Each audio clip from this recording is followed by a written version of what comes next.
खुलुमबाय बड'लेण्ड खौरांनि स्टुडिअ आं रमेन बर' अरिसिङा उसु क्लाब मावथिफारिया आफाद दाफुंनाय जाबाय। जेकब बसुमतारी उदालगुरि जिल्ला उसुनि आफादगिरिया बेवहाय बाहागो लायो।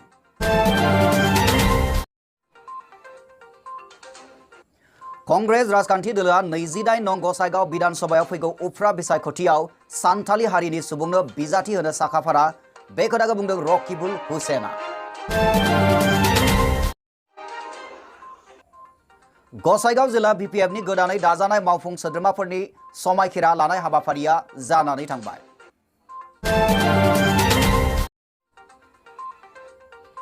धेमाजि जिल्ला गगामुग हालामनि सुग्रेंबारि गामिनि मंगल बसुमतारीनि नखराव विश्वकर्मा फुजा गाजा गोमजायै फालिनाय जादों। बर' रेबग्रा जथुमनि आगु नेहाथारि आरो आथिखाल बर' रेबग्रा जथुमनि एक्सटार्नेल रिलेशनशिप कमिटिनि सोद्रोमा महेश्वर बसुमतारीया सामता साहित्य एकाडेमिनिफ्राय डॉक्टर बि.आर. आम्बेडकार पुरस्कार हादोरारि बान्था नेशनेल अवार्ड मोननो हादों। बिथाङा बे जोबोद बेसेनथि गोनां बान्थाखौ फैगौ 24 सेप्तेम्बर 2021 शुक्रबारै नागपुर महाराष्ट्रआव आजावगोन।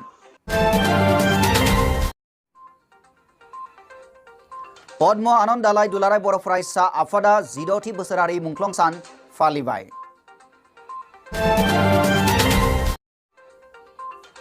क'क्राझार पुलिसनि एनकाउन्टारजों ULB आफादनि सन्देह खालामजानाय सानैनि जिउ खहा।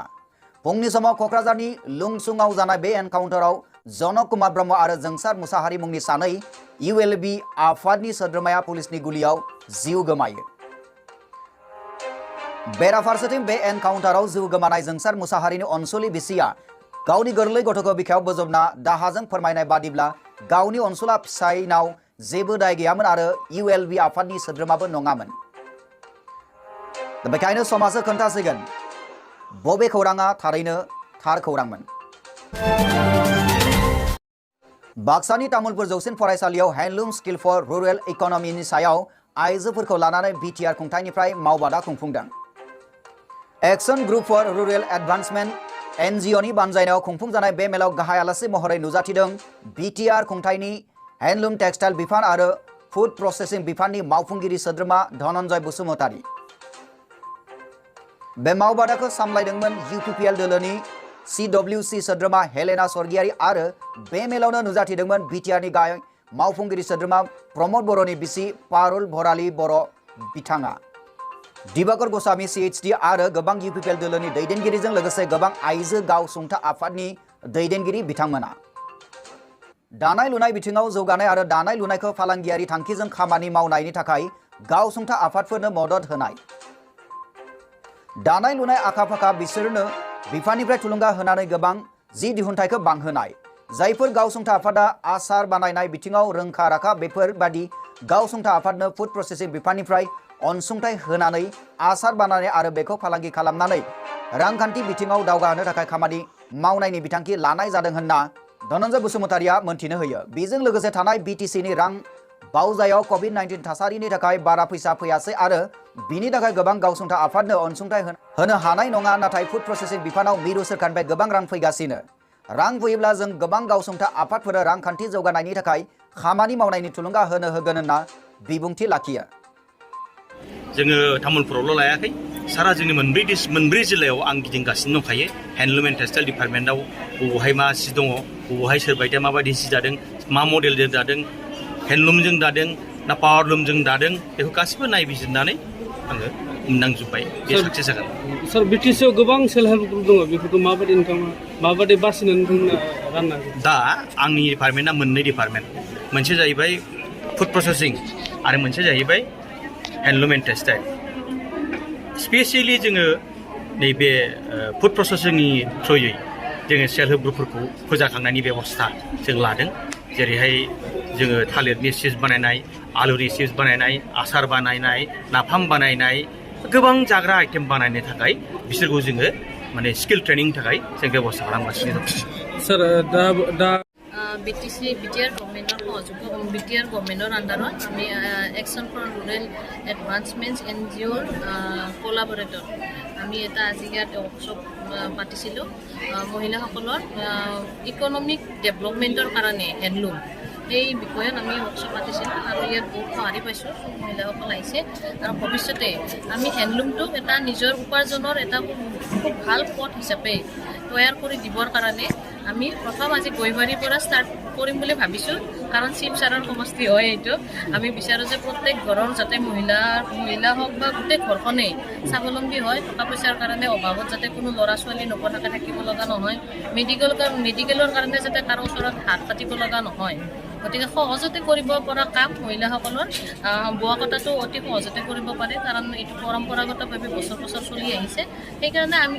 এই দিশটোত বিশেষভাৱে গুৰুত্ব দি কাম কৰিম বুলি আজি ওলাই আহিছোঁ আৰু ইয়াৰ বাবে চবৰে আশীৰ্বাদ আৰু সহযোগৰ দৰকাৰ আমাৰ লগত আজি নিয়ম ছাৰ উপস্থিত আছে তাৰ বাবে মই তেখেতকো ধন্যবাদ জনাইছোঁ যে তেওঁলোকৰ চৰকাৰৰ ফালৰ পৰা আমাক সহযোগ কৰিব বুলি আশা ৰাখিলোঁ ৰাফেডে যথেষ্ট কাম কৰি আছিল আচলতে এতিয়া কেনেকুৱা কাম কিবা পদক্ষেপ লৈছে নেকি হয় জানো মই ৰাফেডৰ কথা অকণমান আমাৰ চৰকাৰে আমি তেওঁলোকৰ লগতো কথা বতৰা পাতিম তেওঁলোকৰ পৰাও আমি সহায় সহযোগিতা বিচাৰিম এয়া ষ্টেপ বাই ষ্টেপ যাই থাকিব আজি জাষ্ট আমি আৰম্ভণি কৰিছোঁ যে আমি কোনসকল মহিলা আমাৰ লগত জড়িত হ'ব বিচাৰে বা কোনসকল মহিলাই হেণ্ডলুমৰ লগত জড়িত হৈ নিজকে স্বাৱলম্বী কৰাৰ কাৰণে আগবাঢ়ি আহিব বিচাৰে কাৰণ বহুতে হয়তো নাজানিব পাৰে কিছুমানে হয়তো বেলেগ দিশ বাছি ল'ব পাৰে সেইকাৰণে আমি জাষ্ট আজি আৰম্ভণি কৰিছোঁ একাংশ ইপিনে এনেধৰণৰ এটা অভিযোগ কৰে বা মানে দুখ কৰে যে তেওঁলোকৰ যিখিনি উৎপাদিত সামগ্ৰী উচিত বজাৰ মূল্য নাপায় আপোনালোকে BTC প্ৰশাসনৰ ফালৰ পৰা তেওঁলোকৰ বজাৰ মূল্য সঠিকভাৱে দিয়াৰ কাৰণে কিবা এনেকুৱা পৰিকল্পনা হয় আমি এই স্কিমটোৰ দ্বাৰা আমি মাৰ্কেটিং আৰু ট্ৰেইনিং মাৰ্কেটিং আৰু তেওঁলোকক ডিজাইনিং এই সকলোবিলাক আমাৰ ফালৰ পৰা তেওঁলোকক উপলব্ধ কৰাম তেওঁলোকে বেচাৰ কাৰণে আৰু মাথা মাৰিব নালাগে তেওঁলোকে যি প্ৰডাকশ্যন কৰিব তেওঁলোকক তাৰ বিনিময়ত উচিত মূল্য দি আমি ৰিটাৰ্ণ বেক কৰি ল'ম আৰু মেটেৰিয়েলছবিলাকো আমাৰ ফালৰ পৰা প্ৰভাইড কৰিম যেনে হেণ্ডলুম বা পাৱাৰ লুম যিবিলাক মেচিনাৰিজবিলাক থাকে সেই সকলোবিলাক সূতাবিলাক আমাৰ ফালৰ পৰা প্ৰভাইড কৰিম ডিজাইনাৰ আমাৰ ফালৰ পৰা প্ৰভাইড কৰি তেওঁলোকক বনাব দিম দি পেলাই আৰু এইটো আমি ইণ্ডিভিজুৱেলি যদি কৰিলোঁ হয় হয়তো 10জনী মহিলা বা 15জনী মহিলাহে উপকৃত হ'ল হয় সেইকাৰণে আমি এজ এ হ'ল যিমান SHG মেম্বাৰ গ্ৰুপ আছে তাৰ পৰা যিসকল ইণ্টাৰেষ্টেড মহিলা নট অনলি SHG আৰু কোনোবা যদি ইণ্ডিভিজুৱেল মহিলাও আছে তেওঁলোকে যদি ইণ্টাৰেষ্টেড হয় তেওঁলোকক আমি আগবাঢ়ি আহিবৰ কাৰণে অনুৰোধ জনালোঁ আৰু সেইমতে আমি আগবাঢ়ি যাম ঠিক আছে নহয় না नंखाय रादाय होनानै सासे लाइमोननि जिउखौ सिलिंखार खालामदोंनि अजद लंफट रत्नेश्वर नार्जारिनि सायाव बाक्सा जिल्लानि गरेश्वर पुलिस थानानि सिङाव थानाय बरगुली सारांपारा गामिनि लंफट रत्नेश्वर नार्जारि बिफा मनिन्द्र नार्जारि थांनाय गोलाव सम आरो गामिनिनो सासे सिख्लाखौ मोजां मोनफ्लानानै गोबां खेब सोमोन्दो लाखिनानै खारखोमादोंनि खोथाया सोराङाव फैदों दुखुथिया सिख्लासाया फोरमायनाय बादिब्ला जुलि लागोन होनना जर जुलुमै लंफट रत्नेश्वर नार्जारिया सिख्लाखौ गोबां खेब जिनाहारि खालामदोंमोन मख'नो गोनांदि जिनाहारि खालामनाय जाथायखौ लानानै गामियाव गोबां खेब मिटिं जानायनि उनावबो जिनाहारि खालामग्रा दायनिगिरि रत्नेश्वर नार्जारिखौ जेबो खालामनो हायासै जोबथारनायाव पुलिस बिफाननि मदद लादोंब्लाबो पुलिसनि हाबाफारियाव सन्देह जानानै दङ जिनाहारि खालामजानाय नखरनि सोद्रोमाफोरा लंफट रत्नेश्वर नार्जारिखौ बहाबा नुयोब्ला थाबैनो गरेश्वर पुलिस स्टेशनसिम खौरां हरनो खावलायदों मिथिनाय बादिब्ला जिनाहारि खालामग्रा रत्नेश्वर नार्जारिया खारखोमानानै थानाया गोबावसै सांग्रां रायजो राजाफोरनि खुगायाव मोनसेल' सोंलु बिदि बेसेबां सिख्लाफोरा सोरनिबा गाज्रि साननाय आरो खामानिनि बोलि जानांबावगोन बे गामिनिनो सेंग्रा बियो फार्स्टनिफ्रायनो मोजां मोनदों होननानै बुंना लादोंमोन जोंफोरनि सिगाङावबो दा आरो गेजेर ससेयाव बिसोर गारलायदोंबो आरो दा उनाव आरो मबाइलजों मोजां मोनखोमानानै दा बेफोरबायदि गाज्रि खामानि जालायनानै दा 5 माह दोङो बियो खिथाना लायाखैमोन खिथानो होआखैमोन सेंग्राया आं लांगोन होननानै खिथानाङा न'आव होननानै ओमफ्राय लास्ट टाइमाव आरो बियो खारखोमानानै दा दङ आरो मा मुं बे सेंग्राया रत्नेश्वर नार्जारि गामि हिसाबै बरगुली सारांपारा बे गरेश्वर पुलिस स्टेशननि सिङाव गोलैयोना औ बिथाङा जुदि खारना दङ होननानै जों खोनादों जुदि रायजो राजाफोरा नुयोबा बिथांखौ मा खालामनो थाखाय रिकुवेस्ट खालामगोन बेखौ पुलिसनो थाखाय हमनानै हरोबा मोजां जायो हिन्जावसानि जिउखौ लानानै नोंथांमोना माने जोबोद सिन्थायाव गोलैदों नामा बिराद सिन्था दा बिसिनि टाइमाव गुबुन मानसिनोबो हरनो हाया हरबाबो नों माबा मोनसे खालामनानै हरबायानो दे उनावथ' बिराद हाराखास्ति जायो खन्थाइ रायजायो बुजायो जों माबायदि हरगोन दा इयो गाव खारखुमानाय हिसाबै बिमा बिफानि बाथ्रा लाना खारखुमानाय हिसाबै गाव गाहाय जानानै जुदि आर'ज गाबना लाफैयो जों मानिना लागोन बेखौ नोंथांमोना माने बे एफआइआरखौ जे पुलिसा जेरैबायदि खामानि मावनांगौ ओरैबायदि खामानि मावदों ना मावाखैबो जानो हानाय बिसोरो सिं बिसोरनिफ्राय माबा मोनसे रां लाखोमानानै थानानै नागिराखैबो जानो हानाय बायदि जों नुहुरदो आरो बेसेबां दिन जाखो जे नोंथांमोना पुलिसनो जे एफआइआर होनाया पुलिसनो एफआइआर होनाया 27 तारिखआवनो होदों 30 तारिखनिफ्राय रेजिस्टार जादों आजिथि 2 माह सरकारनि सायाव मा खालामनो लुगैयो न्यायनि सायाव जोंनो दा न्याय मोनोबा मोजां जायो आरो गथ'निबो बाथ्रा दं बिमानिबो बाथ्रा दं भबिष्यत आरो मा जालांगोन गारजेन गैयाबा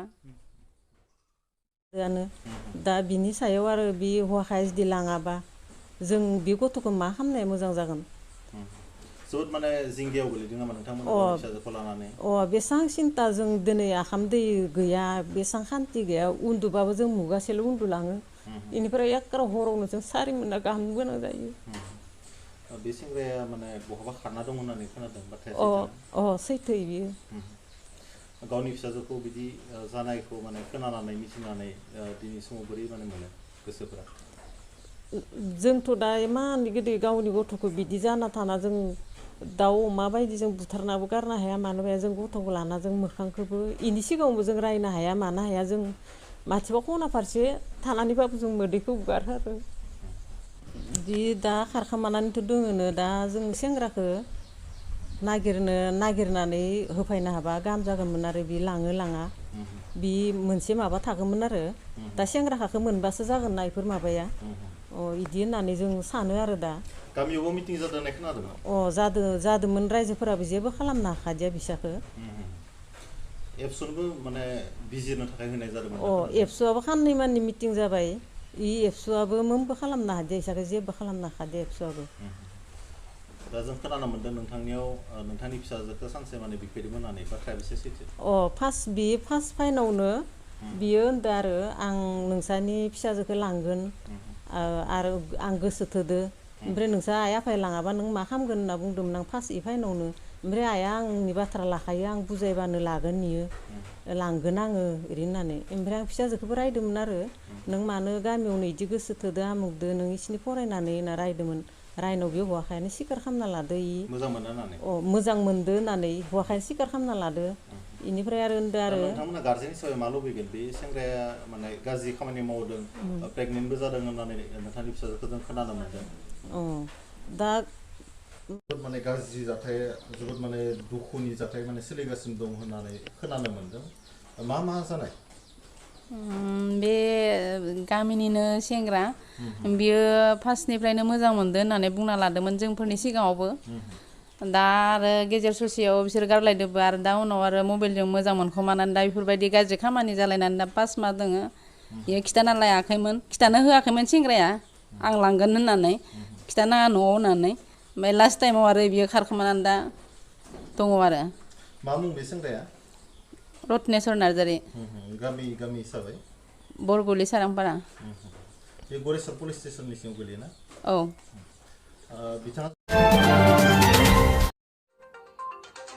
बेजों लोगोसे दिनैनि रादाबा एसेनोसै गोजोन्थों।